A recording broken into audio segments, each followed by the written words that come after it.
नमस्कार, मैं हूं आशुतोष। सुप्रीम कोर्ट ने आज एक अहम फैसले में कहा कि अगर किसी सांसद या विधायक को 2 साल या उससे ज्यादा की सजा सुनाई जाती है तो उसकी सदस्यता फौरन खत्म हो जाएगी। अदालत ने साफ कर दिया है कि अब किसी भी सांसद या विधायक को ऊपरी अदालत में अपील करने के आधार पर राहत नहीं मिलेगी। कोर्ट का यह फैसला फौरन प्रभाव से लागू हो गया है।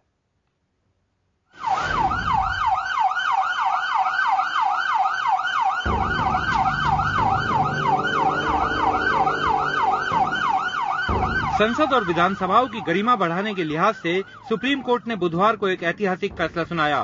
कोर्ट ने सांसदों और विधायकों को जन प्रतिनिधित्व कानून के तहत मिली एक खास छूट को खत्म कर दिया। कोर्ट ने साफ कर दिया है कि अगर किसी सांसद या विधायक को निचली अदालत से 2 साल या उससे ज्यादा की सजा मिलती है तो उसकी सदस्यता तुरंत खत्म हो जाएगी। अभी तक जन प्रतिनिधित्व कानून के तहत इन्हें ऊपरी अदालत में अपील करने के लिए 3 महीने की छूट थी। वे 3 महीने के भीतर अपील कर देते थे और पद पर बने रहते थे, लेकिन अब ऐसा नहीं होगा। आज की तारीख में कोई भी सांसद, मेंबर ऑफ लेजिस्लेटिव असेंबली या पार्लियामेंट, अगर उसकी कन्विक्शन होती है किसी भी क्रिमिनल केस में, वो उसी समय डिस्क्वालीफाई हो जाता है और उसकी सीट वेकेंट हो जाएगी। सुप्रीम कोर्ट का यह फैसला तुरंत प्रभाव से लागू हो गया है। यानी अब से अगर किसी भी सांसद या विधायक को 2 या 2 साल से ज्यादा की सजा होती है तो वो चुनाव नहीं लड़ पाएगा। हालांकि जिन दोषी सांसदों या विधायकों की अपील ऊपरी अदालत में चल रही है, उन पर यह फैसला लागू नहीं होगा। संविधान विशेषज्ञ इस फैसले को लोकतंत्र के लिए एक अच्छा फैसला बता रहे हैं। मैं ये फैसला को मैं स्वागत करता हूँ। ये तो सही फैसला है कि पार्लियामेंट ने ऐसा प्रोविजन नहीं बनाना था। सिर्फ आप कन्विक्शन हो गए बाद से आप अपील करने के बाद 3 महीने टाइम, उसके बाद अगर अपील कर दिया फिर अपील हुए तब तक स्टे होना करके। दरअसल सुप्रीम कोर्ट ने अपने इस फैसले से आम आदमी और सांसदों विधायकों के बीच का फर्क खत्म कर दिया है। अब से पहले यदि किसी आम आदमी को 2 या 2 साल से ज्यादा की सजा होती थी तो वो चुनाव नहीं लड़ पाता था, लेकिन सांसद या विधायक सिर्फ अपील दाखिल कर अपने पद पर बने रहते थे। विक्रांत यादव, दिल्ली, IVN 7। और इस फैसले में एजेंडा के 5 सवाल हैं। क्या इस कानूनी बंदिश से रुकेगा राजनीति का अपराधीकरण? दूसरा सवाल, क्या बाहुबलियों और दागियों को टिकट देने से डरेंगी राजनीतिक पार्टियां? तीसरा सवाल, क्या अब राजनीति का चोला ओढ़कर नहीं बच पाएंगे अपराधी? चौथा सवाल, कहीं यह फैसला संसद के अधिकार क्षेत्र का अतिक्रमण तो नहीं है? और आखिरी सवाल, सबसे अहम, क्या राजनीतिक पार्टियां इस कानूनी बंदिश को जारी रहने देंगी? जाहिर है सुप्रीम कोर्ट का यह फैसला ऐतिहासिक है, लेकिन सवाल है कि आने वाले दिनों में इस फैसले पर राजनीतिक दलों का रुख क्या होगा। लेकिन हमारा एजेंडा साफ है, राजनीति का अपराधीकरण रुके और सुप्रीम कोर्ट का यह फैसला फौरन तुरंत प्रभाव से लागू है और इसकी इज्जत होनी चाहिए। बात करने के हमारे साथ है दिल्ली से बीजेपी नेता प्रकाश जावड़ेकर, समाजवादी पार्टी के नेता और वकील गौरव भाटिया, इलाहाबाद से बहुजन समाज पार्टी के नेता BSP के विजय बहादुर सिंह जो खुद भी वकील हैं, और लखनऊ से याचिकाकर्ता SN शुक्ला जी जो रिटायर्ड IAS हैं, वो भी इस वक्त हमारे साथ मौजूद है। शुक्ला जी, जो ये अदालत का जो फैसला था, क्या सोचकर आप लोगों ने अदालत में पिटीशन दायर की थी इस पर? देखिए, ऐसा है, वर्ष 2005 तक जी ये व्यवस्था थी कि कन्विक्शन के बाद भी चुनाव लड़ने में कोई बाध्यता नहीं थी जी, कोई मनाही नहीं थी। हाँ। लेकिन 2005 में उच्चतम न्यायालय ने के प्रभाकरण के मामले में ये निर्णय दिया कि कन्विक्शन के बाद कोई व्यक्ति चुनाव नहीं लड़ सकता है जी। तो जब ये निर्णय आ गया तब हमारी संस्था में इस पर विचार किया गया कि यदि कोई व्यक्ति चुनाव लड़ने के लिए अयोग्य है तो वो फिर संसद में बैठने के लिए योग्य कैसे रह सकता है। अतः इसलिए जो ये प्राविधान है जनप्रतिनिधित्व अधिनियम की धारा 8 की उपधारा 4 में कि अपील या रिवीजन दायर करने पर उसकी सदस्यता समाप्त नहीं होगी, ये असंवैधानिक है। और जो निर्णय कैंडिडेट्स के लिए उच्चतम न्यायालय ने उस समय दिया था 2005 में, वही निर्णय सिटिंग मेंबर्स के बारे में जो सदस्य हैं उनके पर भी लागू होना चाहिए और इसलिए ये प्राविधान जो है असंवैधानिक घोषित किया जाए। इस प्रकार की याचिका लेके हमारी संस्था लोक प्रहरी सबसे पहले उच्चतम न्यायालय में गई थी 2005 में।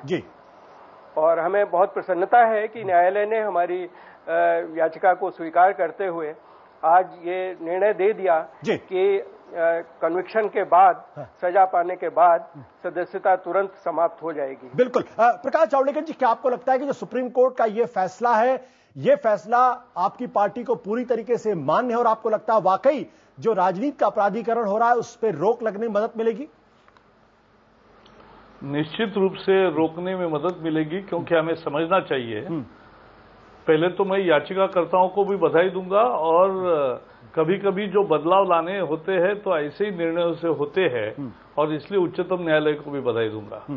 और ये बात है कि राजनीति का अपराधीकरण जिस गति से हो रहा था कुछ जगहों में, तो ये बहुत ही एक अभिशाप है लोकतंत्र के लिए, और लोकतंत्र का ये पराजय था। और इसलिए संविधान की जो मूल भावना है उसमें अपराधी वहां जाकर बैठे सदनों में, ये तो अपेक्षा नहीं थी। और इसलिए जिसको 2 साल की सजा, हाँ ये कोई मुकदमा दायर हुआ इसलिए किसी को सदस्यता समाप्त करना वो विवादित विषय होता, लेकिन यहां तक कि क्योंकि वहां झूठे मुकदमे होते हैं, लेकिन जब 2 साल की सजा हो गई है तो उसको अगर चुनाव नहीं लड़ सकता तो वो सदन में कैसे बैठ सकता है? बहुत वाजिब है, क्योंकि अपील करके उसकी टर्म तो पूरी निकल जाती थी, एक विश्वास कायम करने के लिए। आज क्योंकि जिनका केसेस चल रहा है उनमें कोई आज परिणाम नहीं करेगा, क्योंकि उनको अपवाद किया है, उनके अपील आने के बाद ही होगा। लेकिन आगे से ही अगर ये होता है और 1-2 आदमी भी उससे बाहर निकलते हैं तो ये एक लोकतंत्र में विश्वास गाढ़ा होगा, और इसलिए मैं इसका स्वागत करता हूं। बट प्रकाश जी, एक सवाल यहां पे है, क्या ये त्रासदी नहीं है कि ये सुप्रीम कोर्ट के इनिशिएटिव पर ये हो रहा है? ये पार्लियामेंट खुद इस पर लेजिस्लेट कर इस तरीके का कानून ला सकती थी? ऐसा है, मुझे लगता है लोकतंत्र की ये एक बड़ी खूबी है कि 4 स्तंभ है, हर एक अपना काम करे तो सबसे अच्छा, लेकिन अगर एक अंग अच्छा काम न करे तो दूसरा चेक एंड बैलेंस के प्रोसेस में वो खामी अगर पूरी करता है तो ये भी कभी कभी लाजमी होता है। बिल्कुल। आप इसको ये नहीं मानते कि ये कहीं ना, क्या आपको नहीं लगता कि ये पार्लियामेंट के काम में, उनके अधिकार क्षेत्र में एक अतिक्रमण है? नहीं, देखो, मुझे लगता है कि इंटरप्रिटेशन करना, संविधान ने जिस अधिकार जो दिया है उच्चतम न्यायालय को कि वो ऐसे कानून का इंटरप्रिटेशन उनका होता है, फिर उस पर कानून बनाना या उसमें सुधार करना या वो निर्णय रद्द करने के लिए सरकार अनेक बार कानून लाती है, संशोधन करती है, वो पार्लियामेंट का अधिकार है। लेकिन मुझे नहीं लगता इसमें कोई ऐसी सोच भी करेगा कि इस निर्णय को खारिज करने के लिए कोई संशोधन लाएंगे। गौरव भाटिया जी, लेकिन पूरा निर्णय देखने के बाद कानूनविद जो कहना है वो कह सकते हैं, क्योंकि पूरा निर्णय तो अभी हमारे सामने नहीं है, लेकिन जो बड़ी बात उभर के आ रही है, मुझे लगता है लोकतंत्र में आस्था कायम रखने के लिए इस तरह के फैसले, जैसे शेषन ने जब ये आचार संहिता का काम शुरू किया, वैसे उसको क्या ज्यादा लीगल अधिकार है? नहीं था, उसका लीगल बेस भी बहुत ज्यादा स्ट्रांग नहीं है, फिर भी एक आचार संहिता ने कुछ तो बदलाव दिखाए चुनाव के प्रक्रिया में और अच्छे हुआ। तो इसलिए मैं मानता हूं कि ये धनबल का प्रभाव, बाहुबल का प्रभाव और राजनीति का अपराधीकरण, इसी के खिलाफ हम लड़ते आए हैं, और इसलिए ये आज जो निर्णय आया ये एक सही फैसला है। बिल्कुल, आपको लगता है कि ये सही फैसला है और उसका स्वागत होना चाहिए। गौरव भाटिया जी, क्या आपको नहीं लगता है कि जब जैसे ही किसी को कन्विक्शन होगा उसके फौरन बाद उस आदमी की अगर सदस्यता रद्द हो जाती है और मान लीजिए हाईकोर्ट उस कन्विक्शन को अगर सेट असाइड कर देता है, तो ये कहीं ना कहीं एक मेंबर ऑफ पार्लियामेंट, ये मेंबर ऑफ लेजिस्लेचर असेंबली जो एमएलए हैं, ये उनके साथ एक अन्यायपूर्ण बात होगी? मैं सबसे पहले ये कहना चाहूंगा कि सुप्रीम कोर्ट का ये जो फैसला है इसका स्वागत होना चाहिए, क्योंकि इसका पर्पस ये है कि जो क्रिमिनलाइजेशन पॉलिटिक्स में हो रहा है वो दूर हो। और मैं बधाई देना चाहूंगा शुक्ला जी को भी, जिन्होंने ये public interest litigation supreme court में फाइल करी। वो एक जागरूक नागरिक है और ये अच्छे कॉज को रेज किया। आपके प्रश्न का उत्तर मैं दूंगा।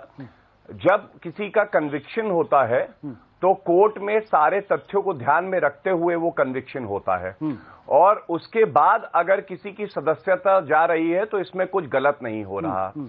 और यहां पे कानूनी प्रक्रिया जो भारत में है वो ऐसी है कि कुछ प्रदेशों में तो अपील डिसाइड होने में 20-20, 25-25 साल लग जाते हैं। तो अगर ये प्रोटेक्शन जैसा आप कह रहे हैं कि अपील उसकी अभी फैसला नहीं हुआ और उसका जो है क्या कहते हैं सदस्यता रद्द हो गई, ये अन्यायपूर्वक है, ऐसा बिल्कुल नहीं है। जब ट्रायल चलता है तो उसे अवसर मिला, कोर्ट ने सारी चीजों को संज्ञान में रखते हुए एक फैसला दिया और ऐसे व्यक्ति को संविधान भी भारत का ये कहता है कि जब चुने जाने का हक नहीं है तो उसे कंटिन्यू करने का भी हक नहीं है। इसी जो प्रावधान है आर्टिकल 101 और 102 को इंटरप्रेट किया कॉन्स्टिट्यूशन ने। ये कोई एनक्रोचमेंट नहीं है पार्लियामेंट की पावर्स में। जो पार्लियामेंट ने लेजिस्लेट किया या जो कॉन्स्टिट्यूशन भारत का है उसको इंटरप्रेट किया है सुप्रीम कोर्ट ने, और मेरी समझ से ये बहुत ही अच्छा फैसला है। और मैंने इस फैसले को पढ़ा भी है डिटेल्स में। इसमें कई तथ्य सामने आए हैं। उन्होंने अंत में ये भी कहा है और इस चीज का भी ध्यान रखा है कि जो एमपीज और एमएलएज जिन्होंने कन्विक्शन हुआ और सिटिंग थे और अपील दायर कर दी है, ये फैसला उनको टच नहीं करेगा। लेकिन आज की डेट से जब जजमेंट आ गया है, अगर आगे अब किसी का कन्विक्शन होता है तो उसका डिस्क्वालिफिकेशन इमीडिएट होगा। बिल्कुल। और जो सेक्शन 84 है रिप्रेजेंटेशन ऑफ पीपल एक्ट का, उसको अल्ट्रा वायस कहा है, कॉन्स्टिट्यूशन के प्रावधानों के खिलाफ कहा है। बिल्कुल। हमारे साथ बीएसपी के विजय बहादुर सिंह इस वक्त हमारे साथ जुड़ गए, जो खुद भी एक वरिष्ठ वकील है। विजय बहादुर सिंह, जो सवाल यहां पे है कि पहले प्रोविजन ये था कि आप 3 महीने, अगर आप मान लीजिए कन्विक्शन भी हो गया 2 साल से ज्यादा का, उसके बाद 3 महीने के अंदर आप अपील कर सकते थे और तब तक आपकी सदस्यता बची रहती थी। ये और अक्सर हिंदुस्तान की अदालतों में देखा गया है कि लोअर कोर्ट में ज्यादातर कन्विक्शन हो जाते हैं, ज्यादातर सजा मिल जाती है और हायर कोर्ट में जाकर लोग छूट जाते हैं या उस कन्विक्शन को सेट असाइड कर दिया जाता है। ये एक मेंबर ऑफ पार्लियामेंट से या मेंबर ऑफ या एमएलए के साथ, ये आपको नहीं लगता है कि कहीं ना कहीं ये थोड़ा सा गलत हो रहा है इस पूरे मसले पे? देखिए, इसमें इसके 2 पहलू हैं जी। एक तो पूरी तरह से लीगल और दूसरा व्यवहारिक। सबसे पहले ये बड़ी अच्छी बात हुई कि सुप्रीम कोर्ट ने क्रिमिनल्स के खिलाफ, अपराधीकरण के खिलाफ एक बड़ा बोल्ड स्टेप लिया। इसके लिए बड़ा सराहनीय फैसला होगा जी। और सुप्रीम कोर्ट ने एक ये बाहुबलियों को, जिनका क्रिमिनल इतिहास है, जो बंदूक के बल पे इलेक्शन और राजनीति में घुसते हैं, उनके लिए बहुत भारी रोक लगाई है। ये तो, और सुप्रीम कोर्ट का जजमेंट है, ये तो लास्ट जजमेंट है जी। और जैसा कि अंग्रेजी में कहा जाता है, there wrong is also right, क्योंकि इसकी कोई अपील नहीं जी। लेकिन इसका व्यवहारिक रूप में देखिए, अगर फ्राइडे को, शुक्रवार को 2 साल की सजा होती जी और शनिवार इतवार, तो वो डिस्क्वालीफाई हो गया उसी दिन जी, और मंडे को उसकी अपील डिसाइड हो जाए और अपील में वो छूट जाए, बेदाग बरी हो जाए, तो उसकी सदस्यता तो परमानेंट चली गई। इसका क्या उपाय है जी? इसलिए फैसले के अंतर्गत एक फिलॉसफी होती है कि बैलेंस करना पड़ेगा। जहां तक अपराधीकरण है, हम 100% सुप्रीम कोर्ट के ऐतिहासिक फैसले का स्वागत करते हैं जी। और इसमें अगर नई बात देखा जाए तो एक बड़ी बात है, इस बार जब मैं 2009 से इलेक्शन लड़ा जी, तो कम से कम उत्तर प्रदेश और बिहार में जो भी बाहुबली लोग इलेक्शन लड़े थे, उनकी ज्यादातर 90-95% की जमानत जब्त हो गई, वो जीत ही नहीं पाए। हम नाम नहीं गिनाना चाहते। बट विजय बहादुर जी, उन्होंने बाहुबली, विजय बहादुर जी, आपने एक अच्छा सवाल खड़ा किया। आपने एक अच्छा सवाल खड़ा किया कि अगर मान लीजिए कि शुक्रवार को अगर एक आदमी कन्विक्ट होता है, 2 साल से ज्यादा सजा मिल जाती है और अगले हफ्ते अगर उनका जो कन्विक्शन है, अगर उस पर स्टे मिल जाता है या उनके सेंटेंसिंग पर रोक लग जाती है या फैसला अगर पलट जाता है, तो उसके बाद उस सदस्य की सदस्यता तो चली गई। ऐसे में एक अजीब सी विरोधाभास वाली स्थिति पैदा होती है। आपकी नजर में सुप्रीम कोर्ट का यह फैसला अव्यवहारिक है, आप कहना चाहते हैं? हाँ, अब मैंने देखी जजमेंट तो देखा नहीं, हमने तो सिर्फ अखबार में सुना, हमारे पास जजमेंट आया नहीं। शायद उसमें हम कल कंप्यूटर से अगर आ जाएगा तो निकाल के देख करके बताएंगे। अगर यह है तो इसी को सुप्रीम कोर्ट कहती है कि ग्रे मैटर को आपको या तो संविधान से या संशोधन से उसको एडजस्ट करना पड़ेगा जी। अच्छा, दूसरी चीज आप ये भी देखिए कि अगर 10 फैसले में सजा हुई तो 50% एक्विटल होता कि नहीं होता? तो इसके माने तो वो लास्ट की आप इसका दूसरा और उसका हालांकि इनडायरेक्ट एग्जाम्पल है जी। जब जगमोहन लाल सिन्हा ने माननीय स्वर्गीय इंदिरा गांधी का फैसला दिया, उनका चुनाव रद्द कर दिया जी जी, तो जैसे फैसला हुआ तो भारत की प्रधानमंत्री नहीं रही, लेकिन वो उन्होंने अपील किया, सुप्रीम कोर्ट ने स्टे किया और बाद में जीती जी।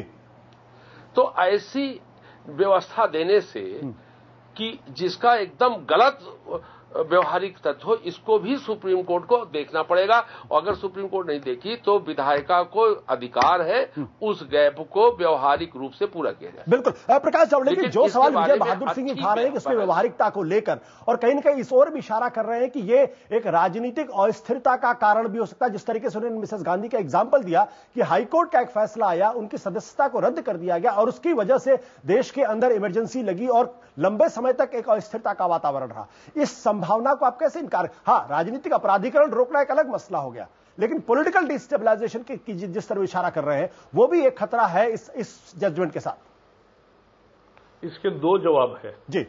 पहले तो इंदिरा जी का आपने याद किया आपातकाल वाला, उसकी सजा हम 16 महीने भुगत चुके हैं जेल में रहकर जी। तो हम तो ये कहेंगे कि जब इलाहाबाद उच्च न्यायालय ने निर्णय दिया तो नैतिकता का तकाजा था कि वो खुद पद छोड़ती, लेकिन उन्होंने नहीं छोड़ा। ये मानसिकता देश को तानाशाह बनाती है और वो लोकतंत्र के और संविधान के स्पिरिट के खिलाफ काम किया था कांग्रेस ने उस समय, और इसलिए ये कोई उसका अस्थिरता नहीं है, बल्कि उन्होंने आपात स्थिति लाकर देश को अस्थिर बनाया। बट सुप्रीम कोर्ट ने उनके फैसले को बदल दिया था। एक मिनट जी, आप जो एक बार बार सवाल पूछ रहे हैं उसका जवाब भी देना चाहूंगा कि आप पूछ रहे हैं कि भाई एक कोई दोषी पाया, उसकी सदस्यता समाप्त हुई, बाद में अपील में वो जीत गया तो उसका अधिकार खत्म हुआ। लेकिन उल्टा सोचो कि अगर वो यहां अपराधी हुआ और उसका अपील भी नकारा गया तो फिर वो जो बाद में 3 साल सदन में बना बैठा, उस 3 साल का क्या होगा? तो अपराधी को संरक्षण नहीं होना चाहिए। जिसको एक बार कोर्ट ने सजा दी 2 साल की जी, अपने यहाँ इतना भी बनाना रिपब्लिक नहीं है कि कोर्ट किसी को भी सजा दे 2 साल की, ऐसी भी तो स्थिति नहीं है। हाँ, अगर मैंने कहा मुकदमे की स्थिति थी तो अनेक राज्यों में अलग अलग स्थिति है जी, लेकिन मुकदमे वाली बात नहीं उच्चतम न्यायालय ने कही है। उन्होंने कहा है कि 2 साल की अगर सजा होती है जी तो सजा पर निश्चित रूप से अमल होना चाहिए। अगर सरकारी नौकर का जाता है तुरंत 2 दिन अगर वो जेल में रहा तो उसकी नौकरी जाती है, तो इसकी क्यों नहीं जाएगी? बिल्कुल। हमारे साथ लगातार एसएन शुक्ला जी बने हुए हैं जो लोक प्रहरी के सचिव भी हैं और इस पूरे मामले में याचिकाकर्ता भी। जो सवाल विजय बहादुर जी लगातार उठाने की कोशिश कर रहे हैं, क्या आपको लगता है कि कुछ ग्रे एरिया इस पूरे मसले में बचा रह गया? अगर जो सेंटेंसिंग है, अगर उस सेंटेंसिंग को स्टे कर दिया जाता है, कन्विक्शन को स्टे कर दिया जाता है, वैसी स्थिति में क्या होगा? क्या किसी एक व्यक्ति के खिलाफ यह न्याय नहीं हुआ? जबकि कानून यह कहता है कि 100 अपराधी छूट जाए लेकिन एक मासूम आदमी नहीं फंसना चाहिए। वो 100 छूट रहे नहीं शुक्ला जी, वो लोगों इसका जवाब जावड़ेकर साहब ने बहुत अच्छी तरीके से दे दिया है जी। बात यही है कि public good has to prevail over individuals right. अगर एक अपराधी अपना टर्म पूरा कर ले इसी बहाने कि साहब हमारी तो अपील पेंडिंग है, वो ज्यादा गलत होगा बजाय इसके कि एक निरपराधी की सदस्यता समाप्त हो जाए जो कि बाद में अपील में सही पाया जाए तो वो दोबारा चुनाव लड़ सकता है। उसमें कोई दिक्कत नहीं होगी कि उस सीट खाली होगी तो वो दोबारा चुनाव लड़के वापस आ सकता है। इसलिए जो प्रश्न उठाया गया है वो बिल्कुल व्यवहारिक नहीं है और सही बात यही है कि जनहित में जो व्यक्ति के अधिकार है उसको वरीयता नहीं दी जा सकती है, जनहित को वरीयता देनी होगी। शुक्ला जी, आपने जनहित का सवाल खड़ा किया। आपने कहा कि पब्लिक इंटरेस्ट जो है वो इंडिविजुअल इंटरेस्ट पर भारी पड़ना चाहिए, उसको प्रायोरिटी मिलनी चाहिए। लेकिन क्या आपको नहीं लगता कि जो ज्यूरिस्प्रूडेंस है, जो कानून का दर्शन शास्त्र है, वो इस धारा को नहीं मानता? उसका कहना है कि एक भी व्यक्ति के अधिकारों का अगर हनन होता है तो उसको प्रोटेक्ट किया जाना चाहिए, और अगर एक भी मासूम को अगर सजा मिलती है तो ये ठीक नहीं है। The innocent should not be punished, that is the fundamental of jurisprudence. Absolutely. नहीं, मैं उसका जवाब दूंगा। हाँ। देखिए, इनोसेंस, एक व्यक्ति इनोसेंट तभी तक माना जाएगा जब तक कि वो अदालत से उसके संबंध में निर्णय ना आए। एक बार अदालत ने अगर उसको अपराधी घोषित कर दिया तो फिर इनोसेंस का प्रिजम्पशन उसी दिन उसी समय समाप्त हो जाता है, और फिर उस अपने को निर्दोष साबित करने का जो बर्डन ऑफ प्रूफ है वो उस व्यक्ति के ऊपर चला जाता है, और वो जब तक अपना ये बर्डन डिस्चार्ज नहीं करता है कि मैं निर्दोष हूं, तब तक वो अपराधी ही माना जाएगा। इसलिए ये प्रश्न अदालत में भी उठा था और उसका यही जवाब दिया गया था कि साहब, इनोसेंस का प्रिजम्पशन तो उसी वक्त समाप्त हो जाएगा जिस समय न्यायालय ने अपना निर्णय सुना दिया, उसके बाद तो वो अपराधी है। अब फिर उसकी जिम्मेदारी है कि वो साबित करे अपील में जाके या रिवीजन में जाके कि मैं निरपराधी हूं। एक बात, और दूसरी बात यही कि मैंने कहा कि अगर दूसरा विकल्प ज्यादा खतरनाक है कि हम एक मर्डरर को एक माननीय सदस्य बनाकर संसद में या स्टेट असेंबली में बिठाए रखें, जिसकी की सजा आखिर तक सुप्रीम कोर्ट तक बहाल रहे, तो क्या ये ज्यादा उचित होगा?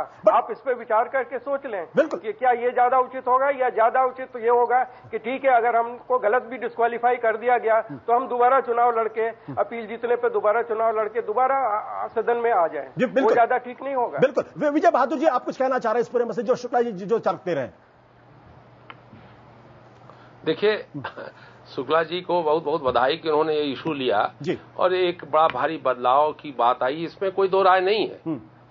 एक बड़ा हल्का सा एग्जाम्पल लेंगे, अब 2 मिनट में शुक्ला जी समझ जाएंगे। पहले टेक्नोलॉजी नहीं आई थी तो एम्पायर अगर हाथ उठा दिया तो आउट हो जाता था कि नहीं हो जाता था क्रिकेट में। लेकिन उसके बाद क्या हुआ कि थर्ड एम्पायर को रेफर करने लगे, और वो एम्पायर ने ऐसा दिया और थर्ड एम्पायर ने कह दिया नॉट आउट, तो क्या वो आउट माना जाता था? तो आपको चेक एंड बैलेंसेस करना पड़ेगा, और आप उस पे उसी लिए तो कहते हैं कि पार्लियामेंट उसी में कानून बना दे। अगर कोई एमएलए और एमपी की सजा हो तो एक कानून बन जाए कि इसका अपील का फैसला 10 दिन में कर दे, एक फास्ट ट्रैक बना दे। बट लेकिन जनप्रतिनिधियों की केसेस हैं। विजय बहादुर जी, आप व्यवहारिकता का सवाल खड़ा कर रहे हैं, लेकिन इसी कानून के मद्देनजर जो है, इसी कानून के मद्देनजर इसकी आड़ लेकर न जाने कितने लोग जो है 20 साल तक मुकदमे चलते हैं, और हर आदमी को पता है कि आदमी बाहुबली है, धन का बली है, और ये आदमी गलत है। संसद के अंदर भी रहते हैं, विधानसभा में बने रहते हैं। नहीं, कानून में ये संशोधन हो सकता है कि अगर कोई सिटिंग मेंबर ऑफ पार्लियामेंट या सिटिंग लेजिस्लेटिव असेंबली का member, if he is convicted by any court and the appeal should be decided with in 10-15 days, what is wrong about it? रोज जजमेंट हो सकता है, कौन हजारों केस है उसके हैं, उसको एक अलग फास्ट लाइन में ट्रैक करते हैं आप। लेकिन अगर कोई मेंबर आप, हम कहते हैं एक मजिस्ट्रेट साहब बहुत नाराज है किसी बात पे जी, और एक गलत सजा हो गई, तो फाइनल हो गया वो। फाइनल तब माना जाता है सुप्रीम कोर्ट सुप्रीम कोर्ट की आड़ लेकर ही जो तमाम क्रिमिनल या फिर जो बाहुबली हैं वो 20-25 साल तक बने रहते, उनके खिलाफ कोई कार्रवाई नहीं होती। गौरव भाटिया जी, आप कुछ बोलना चाह रहे थे इस बीच में, कुछ इंटरवीन करना चाहते हैं? हाँ जी, मैं ये कहना चाहता था कि विजय बहादुर सिंह जी खुद एक बहुत वरिष्ठ अधिवक्ता हैं, और कोई भी सल्यूशन अगर हम दें या इस जजमेंट की बात करें और जमीनी सच्चाई को ध्यान ना रखें तो वो उचित नहीं होगा। जो हमारा जुडिशियल सिस्टम है, यहां पे फ्राइडे को उन्होंने कहा कि जजमेंट आए और डिस्क्वालीफाई हो जाए, और मंडे को जो है उसके बाद उसका एक्विटल हो जाए, तो उनके पूरे जो भी उनकी वकालत की एक्सपीरियंस हो या मेरा है, मैंने आज तक नहीं देखा कि कोई भी डिसीजन इतनी जल्दी आया हो, बल्कि सालों साल अपील पड़ी रहती हैं जी। और दूसरी बात यह कि यहां इंडिया में तो कन्विक्शन रेट इटसेल्फ इतना कम है, जैसा आप भी कह रहे थे कि बेनिफिट ऑफ डाउट दिया जाता है एक्यूज को, जब तक कि सारे तथ्य ये नहीं दिखाते कि उसी ने क्राइम कमिट किया है तब तक सजा नहीं होती जी। तो ऐसे व्यक्ति को जब सजा हो जाए और उससे ये राइट लिया जाए कि वो पार्लियामेंट या असेंबली में नहीं बैठेगा, तो इसमें कोई अनुचित बात नहीं है, बल्कि वो अपील फाइल करेगा, अगर एक्विटल होगा तो आगे चल के वो कॉन्टेस्ट कर पाएगा। बिल्कुल, मेरे जमीनी सच्चाई है। आप जाएं उसके पहले छोटा सवाल इस बात को लेकर, क्या आपको नहीं लगता कि राजनीतिक दल और संसद इन दोनों के अधिकार क्षेत्र में धीरे धीरे दूसरी जो संस्थाएं वो अधिकार, अभी चीफ इंफॉर्मेशन कमिश्नर का जो फैसला राजनीतिक दलों को लेकर आया है या फिर जो मैनिफेस्टो को लेकर फैसला आया हुआ है, और अब यह फैसला, क्या लगातार आपको नहीं लगता कि संसद जो है वो कटघरे में है और उसके अधिकार क्षेत्र में अतिक्रमण हो रहा है? नहीं, देखो, उच्चतम न्यायालय हो या बाकी अथॉरिटीज हो, उनकी जो ऐसे आदेश आ रहे हैं, इसका कारण एक परिस्थिति भी है। और जिस परिस्थिति में जनता का विश्वास ही अगर जनतंत्र से उड़ जाए, कुछ चंद जनप्रतिनिधियों के कारण, तो वो बहुत गलत है। और इसलिए एक जवाबदेही संसद लोगों को मिले, जवाबदेही विधायिका मिले, और उसके लिए इस तरह के प्रयास जरूरी है। और मैं तो ऐसा मानता हूं